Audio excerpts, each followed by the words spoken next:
మేడారం జాతర జోరుగా నడుస్తున్నది కదా. లక్షల మంది భక్తులు పోయి అమ్మవార్లకు మొక్కులు చెల్లిస్తున్నారు.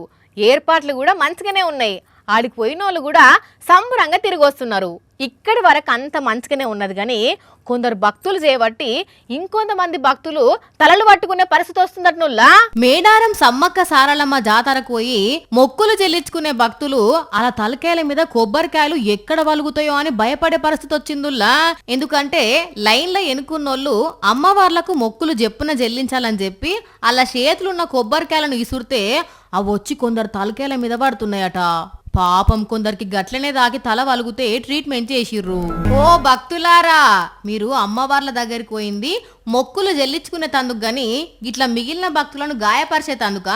ఇట్లా చేస్తే మీ మొక్కు కూడా ముట్టనట్టే అవుతుంది. అమ్మవార్ల ఆశీస్సులు కూడా ఉండయి. అందుకే మనసారా అమ్మవారిని తలుసుకొని మంచిగా దర్శనం చేసుకోండి గాని గీసోంటి పిచ్చి పనులు చేయకుండ్రి, పక్కోలను గాయపరచకుండ్రి, సరేనా?